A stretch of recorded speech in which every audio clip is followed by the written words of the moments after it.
Hey, good morning, everybody. It's Monday. You know what that means? Good. Tell me, because I have no idea. I woke up this morning thinking all this all over again, day 60, whatever it is, of the Joe Biggs trial. Oh, and check this out. So, we're hoping to rest both sides as early as late this week, maybe early next week. In the case if we're lucky, we'll get it to the jury Easter week.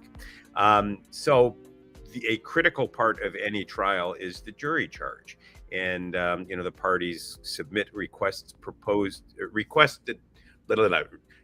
they submit proposed requests to charge to the court. In other words, the law that you think the judge should read to the jury to help them decide the case, and then the judge looks at both sides and he decides what he proposes to charge, and he gives a draft of the charge, and then you have to have what's called a charge conference. Now, a jury charge is simply the law that the judge reads to the jury.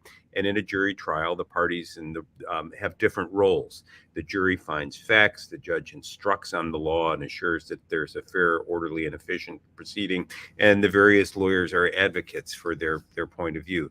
The reading of the law is important in a case because it's what drives the case. If we're going to have the rule of law and jurors take an oath to follow the law, their instructions become pivotal. And so a great deal of appellate activity revolves around whether the court gave a correct statement of the law or not. And in cases that are somewhat novel and that present unusual legal issues, and the Proud Boys case is both, the jury charge becomes very significant. So we're getting ready to go here this morning, and Mike says, "You tired this morning?" And I said, "Yeah, I guess I'm tired of it all. I'm aggravated." And then I'm thinking, he said, "Why would I be tired?" Well, could it be that when I woke up this morning several hours ago, I checked my email and found that at 12:30 yesterday morning, the court sent us its proposed jury instructions. And I'm thinking, we're all working hard. It's 12:30. The judge has got his chambers in the morning sending us stuff on a Sunday. So I had to read through it, and we will have two-thirds of a day of evidence today, and then we'll begin the first in our series of charge conferences this afternoon, where we will discuss what the jury should be told about such things as the meaning of the term corrupt, because one of the charges is that the Proud Boys interfered with the election for corrupt, or with the counting of electoral votes for corrupt reasons. What does that mean exactly? Usually corrupt means for some venal or financial gain. The judge wants to charge that it's for any improper purpose. I don't think that's what corrupt means if you look at Merriam-Webster's dictionary or the Oxford English Dictionary. So we'll be arguing those sorts of issues in the afternoon, and that's enough to take the wind out of anybody's sail on a Monday morning. In the meantime, I'm looking with longing and a sense of missed opportunity at the Trump case, wishing I had a piece of that action, because boy, the issues are going to be fascinating. So I've got Joe Tacopino envy this morning. Joe is a 50-something lawyer in Manhattan, been at it for a couple of decades, and he is part of the Trump legal team. Gag order looming, Trump's legal team reported to them. Do we know who that First Amendment lawyer is that they're adding? No, we do not. So I'll put the Daily Mail article on the screen here in a second. But as of yesterday, this article is saying that Trump's legal team is actually preparing for a gag order. And I wanted to give you your flowers here, Norm, because you've been talking about this in a serious way since last week. And it seems like you have been over the target on just about everything related to this case so far. No, I think, the note, if you're listening rather than watching, is gag order looming. Trump's legal team reported to be adding a First Amendment lawyer in advance of Tuesday's scheduled arraignment. This is the action in the case, folks. I don't know that the case will ever make it to trial. We haven't seen the indictment yet. The charges are likely to be thin. And it's likely that if there's a trial, and I say if, because I don't know that the indictment will be able to survive or withstand motions practice. If there's a trial, it's likely on the facts that have been reported, regardless of the legal theory, it's likely that Trump will win. But so the real action in this case, in my view, is as to a gag order. And let's break it down. We talked a lot about it yesterday on our special Sunday edition, but in case you missed it, in case you had a life, in case you were with your family, in case you were out enjoying the spring, in case you were doing something other than obsessing about a world gone mad and everything that can go bump in the broad light of day, let me break it down for you all over again. You have a First Amendment right to freedom of speech. I get it. But when you're charged with a crime, you are now within the jurisdiction, or when you're hailed into court as a defendant in a civil action, or you come into court as a plaintiff in a civil action, you are now under the jurisdiction or the power of the court. And sometimes your right to speak, even as a litigant, can conflict with the imperatives of what a judge orders. So let's break it down. What does this mean in the Trump case? Donald Trump is being charged with a crime. He's also running for president. Donald Trump might win the award as one of the most outspoken men in the country. Judge Merchan, has inherent and it's Judge Juan Merchan in Manhattan who will be handling the case. He is the former judge for the soccer mom, Madam. Who you also predicted would be handed this case. That's true. I did. And ka-ching! And I've appeared before Judge Merchan in the soccer mom, Madam case, and know him to be a no-nonsense guy. And so I remember in that case, she had been vilified by the Manhattan District's Attorney's Office, and they threatened to file a gag order. And I said, you go ahead and do it. But under New York law, a lawyer has a right to speak out against adverse publicity that he didn't generate to protect his interest. And that's all I'm doing. And they didn't file the motion, but they were pretty sure that Merchan would have granted one. Well, Merchan is going to be presented with a gag order request, is my prediction, tomorrow by the Manhattan District's Attorney's Office. And he's going to be tempted, and he might very well give it. And so what is a gag order? A gag order is what the law, what it sounds like. It gags you. It's a prior restraint. It says that you cannot speak in certain ways about certain things. And those would be, in this case, about anything that would undermine the fairness of the trial.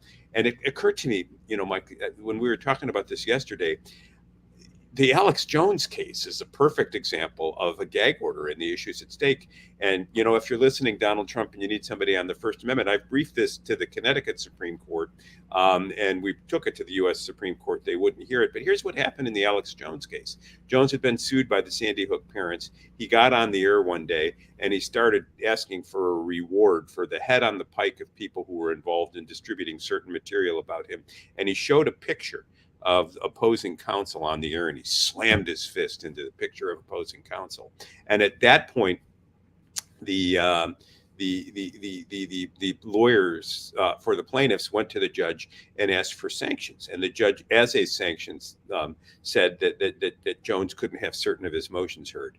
We took that to the Connecticut Supreme Court, saying that she had violated his First Amendment rights, that he had neither threatened anybody within the meaning of the law, incited violence within the meaning of the law, engaged in any other prohibited speech as a matter of law, and therefore her sanction was imposed against him for protected speech, and that violates the law.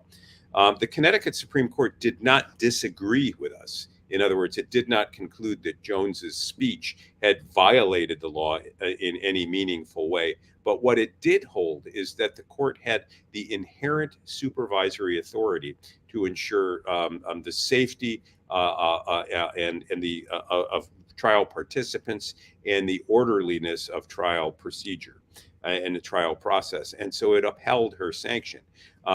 This is the sort of reasoning that's going to inform Judge Merchan's ruling on a gag order as to Trump. Undoubtedly, well, I don't know, undoubtedly, it would not surprise me to see the Manhattan District Attorney's Office ask for a gag order as to Trump, saying that he has made inflammatory comments about the prosecution. He's made inflammatory comments about the judge. He's made comments that are that go beyond his mere assertion of innocence and his denial of any criminal wrongdoing. He's made direct attacks as to the integrity of the judicial system. And so Merchan is going to be asked, in my view, to stop him, to restrain him from undermining the administration of justice with his vitriolic speech. And Merchan will look at his case law and his intuitions, and he'll say, you know what? I should. I have the right to do this now, and I have a right to do it under well-founded and legal principles. That is going to create a constitutional problem, the likes of which we've never seen. in a presidential election, because Donald Trump wants to politicize his prosecution, and it is a political prosecution. And so the First Amendment right to freedom of speech should give him the ability to say, this is bullshit. And this is why, and this is what you should do about it. Merchan's going to say, as an officer of the court, my responsibility is to assure that both sides get a fair trial and to assure the safety of trial participants, because Trump is issuing quasi-threatening statements and it could undermine the integrity of the judicial process. I want him silenced. If Merchan does that, then Donald needs to take an immediate appeal and needs to get this case in front of the U.S. Supreme Court as quickly as possible. Justin Carta asks, is a gag order strictly meant to prevent the jury pool from being tainted? That's an important part of it. And with respect to the rules of professional conduct, lawyers are prohibited in almost every jurisdiction, maybe every jurisdiction, from making extrajudicial, that is, out-of-court statements that could undermine the trial process. But the inherent supervisory authority of the court goes beyond that. In Connecticut, for example, the jurisdiction I know best, there are cases where lawyers have made threatening gestures or comments about one another, or about parties in the case, and the court has restrained their speech and imposed sanctions. So I expect it to be a hot issue. Others have wondered who the lawyer might be. Will it be Harmeet Dillon or Ron Coleman or Mark Randazza? Those would all be good choices. I suspect it'll be someone like Eugene Volokh, however, somebody who is got not just litigation chops, but academic credentials and a larger following. Coleman and Randazza, and even me, were good lawyers, but we don't come with the sort of institutional cachet that I think Trump would want in this case. Because if there is a gag order request in this case, I think the legal academia will be legal academia's head will explode. The gag order, as applied to a political candidate running for office, would be unheard of in the United States. All of this occurs to me as though this may be some really ingenious legal architecting going on from the Trump camp.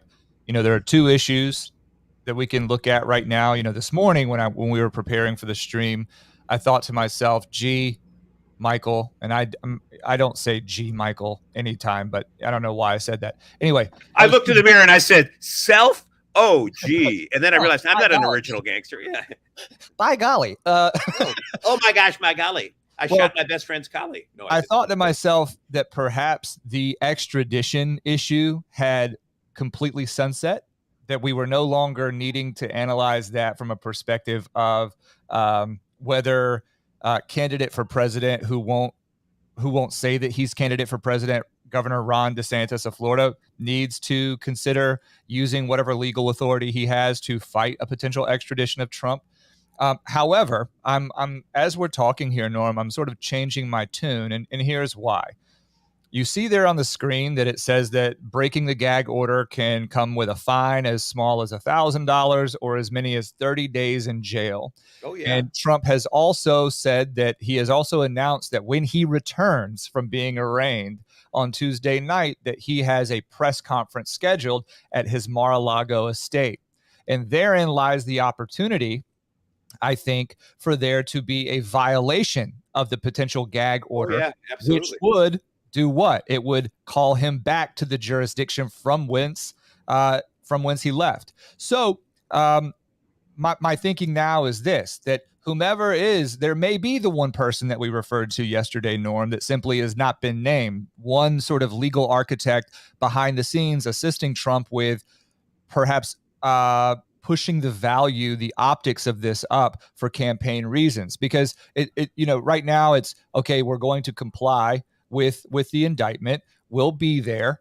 However, now we've been, you and I have been talking, you specifically, you said who was going to be assigned to it from the judiciary. You said the biggest issue that has come up or that will come up and that Trump's legal team should be getting briefs ready for the gag order. Then he announces that he is going to be making a public statement the night he returns from the scheduled arraignment. So we've set the stage for there to be a gag order and then something to which the gag order will apply but before the gag order has been issued. So it seems like Trump is laying.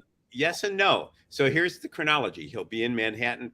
I guess I read somewhere in the middle of the night that he's scheduled to travel to Manhattan today.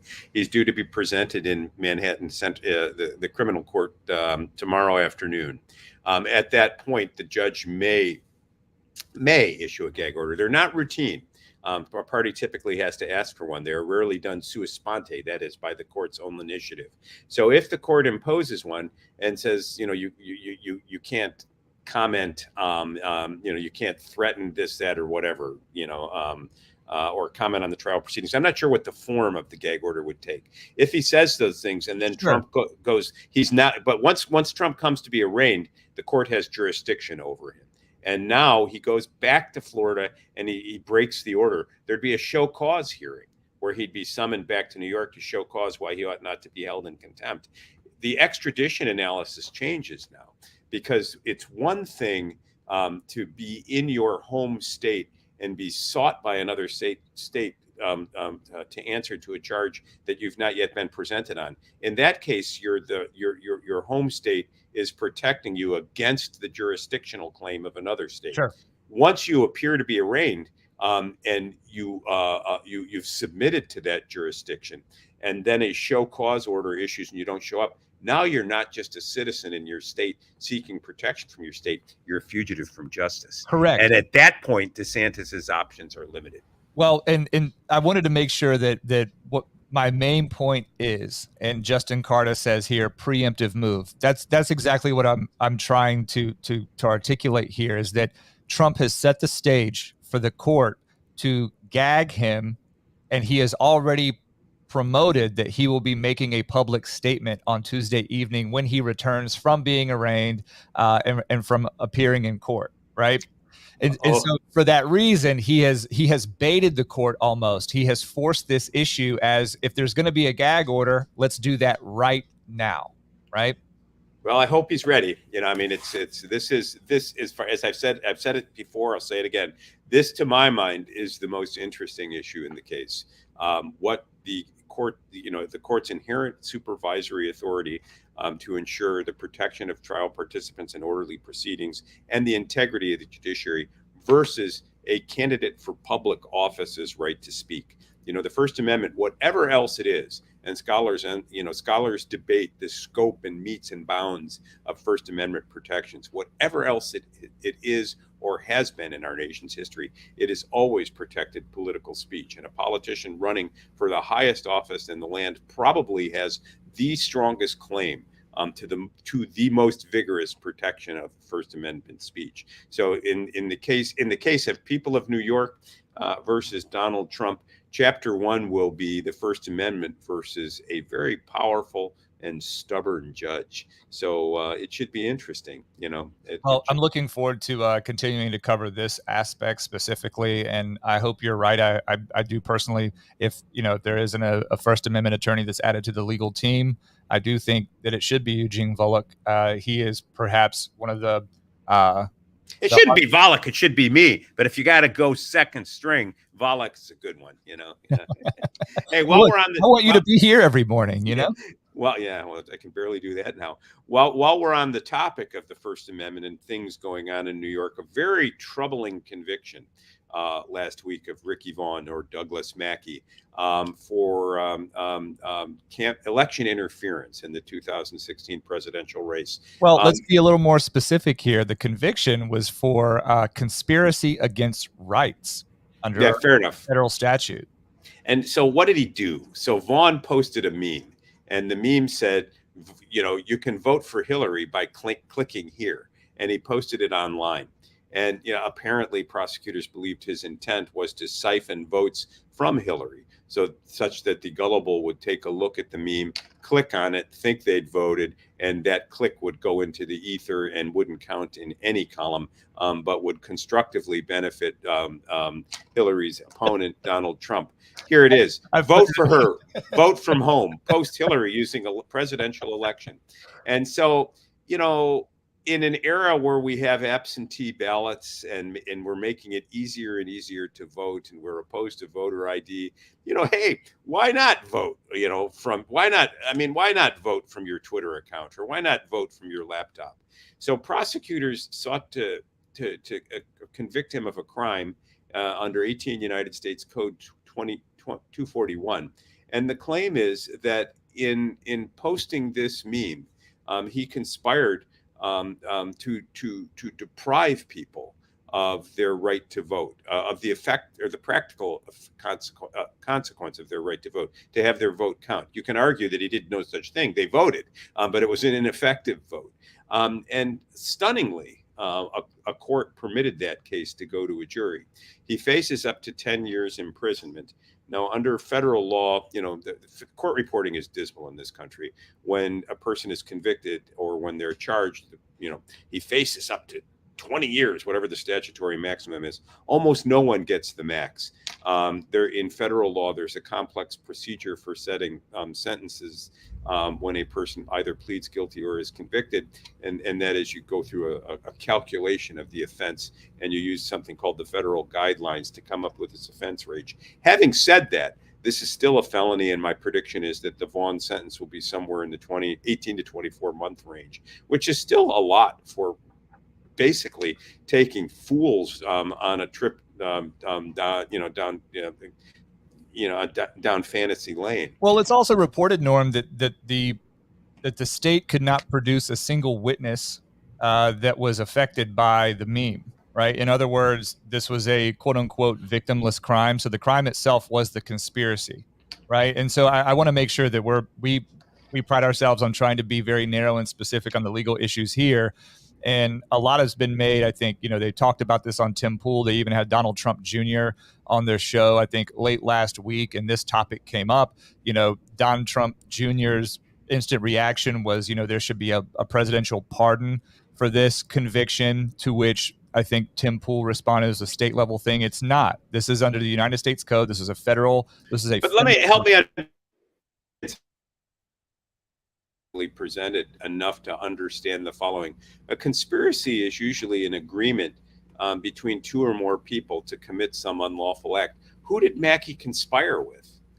So it's saying here, right, that I don't know that there was an identified person or persons specifically. I think they used the network of Twitter as a larger platform to say that he conspired by using others to do this, to defraud people or to deprive people of their right to vote. But so that's an initial question as well, Norm, and I still have that as somewhat unanswered. Well, and it points to another problem with this prosecution. I'm looking at comments that are coming in through YouTube. Justin, Norm, you honestly believe this case has merit? No, I don't believe this case has merit at all. I think that this case smells so much that if it were in a cow pasture, the bulls would be saying, "This ain't my shit." All right, and that's how bad it is. This is bullshit. Excuse that for those of you who have your children on. That was static interference. I did not utter a profanity. But let's, forget the First Amendment implications of this for a minute. Take a look at the use of conspiracy. So he, meaning Mackey, uses Twitter to post a meme, and now he's accused of conspiracy. And a conspiracy is an agreement between two or more people to commit some unlawful act, and then one person doing an overt act in furtherance of it. Usually the agreement means that there has to be an agreement to do the unlawful act. Using Twitter as a passive publisher of your remarks is not joining into a conspiracy with Twitter. Twitter is not an unnamed co-conspirator, an unindicted co-conspirator. And you can't conspire with yourself, even if you have multiple personality disorders, as Boyer does. He wakes up in the morning, "Hey there, sunshine." I'm not sunshine. I'm darkness. Well, gee golly there, handsome. Yeah. Well, hey, come here often? Yeah, every morning. Oh, where have you been all my life? I'm hiding hiding beneath your superego. You can't conspire with yourself. So this prosecution can be attacked on appellate grounds on several bases. First, I don't know what the conspiracy is. Second, if a media purveyor can be a co-conspirator, does it require some guilty mind on the part of the media conveyor? I mean, Section 230 of the Communications Decency Act immunizes social media hosts for what they publish because they're merely a purveyor of information. How can you be immunized under Section 230 of the Communications Decency Act, but also be an unindicted co-conspirator when a lone poster posts something like Mackey did? So I'd be looking at that as a grounds for appeal. I'd also be challenging this on First Amendment grounds. I mean, I think this is satire. I don't think it's an intent to defraud. But even if it is, how do you distinguish satire from that intent to defraud? And at some level, do we have an obligation to protect the gullible from themselves? Well, yeah, but hold on, because we were speaking before, and there are a few comments I want to get to. So everybody, hang tight. Will, I'll get to your question. Matthew, Kyle, I think you've got something I want to read out loud as well. But we were talking about this before the stream, Norm, and the one thing that strikes me about this case is that election season and campaign stuff in general is wrought with lies and misdirection and all sorts of attempts to lure people to vote in a specific way that's supposedly, in line with their interests or not. And we're talking across the board from, interest groups, candidates themselves, whether they're on stage at a rally or whether it's just some sort of commercial you see passively on your TV screen, whatever. So this is just an interesting backdrop against which we are analyzing this issue, which is basically mimetic warfare, right? And this is the 2016 presidential election that these facts apply to. I know that we put the Hillary kind of the actual meme up on the screen so people could have made that assumption on their own. But just to be clear, this is not about the 2020 presidential election. This was a case brought by the feds after the 2016 presidential election. And I think it was actually 4 years after the fact. So it was 2020. Wow. That this case was prosecuted. And for that reason, I want to get to some of these comments. Matthew Kyle says, Lord, if we start getting put on trial for our tweets, it's a wrap for me. Yeah, me too. I'm done. Guilty.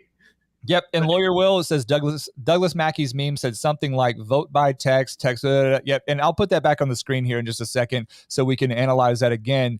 But Lawyer Will is also asking, just going back to the Donald Trump stuff. He says, does New York televise trials?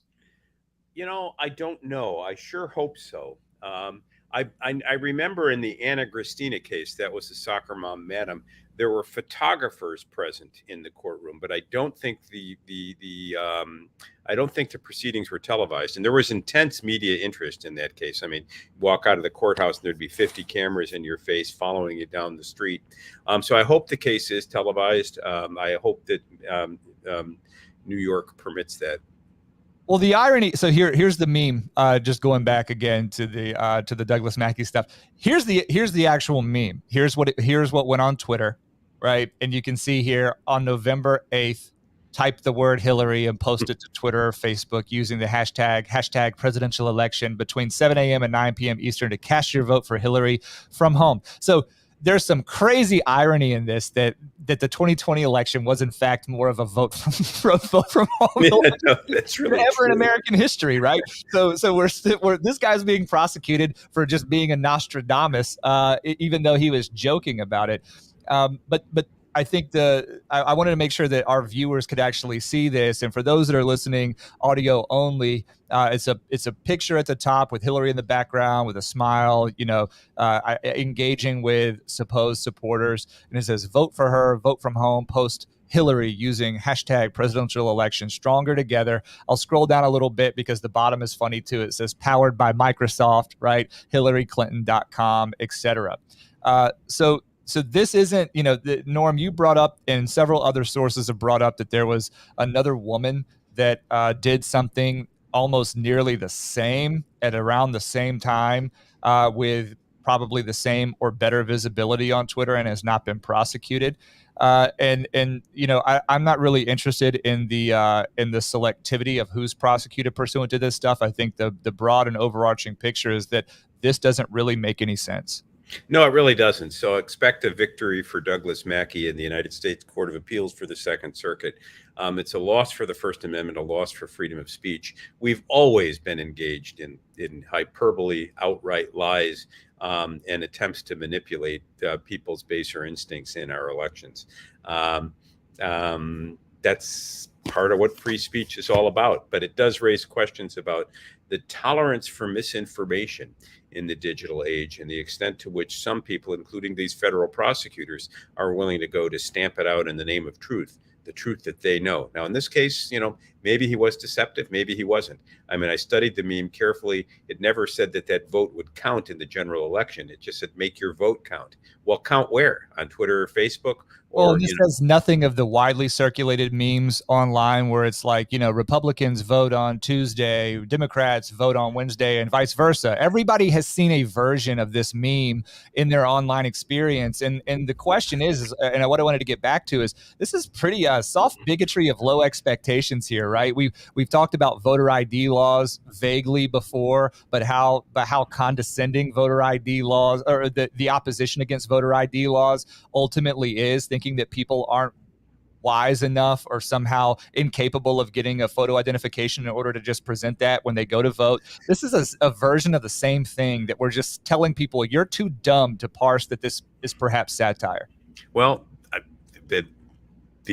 the answer is, yeah, that probably is true, and it may raise an important public policy question. I'm not sure prosecuting Mackey for a crime is the right way to address the issue, but it's got us talking about it, and it's got you thinking about it, folks. So thanks for tuning in. We've talked our way through another half an hour of your life.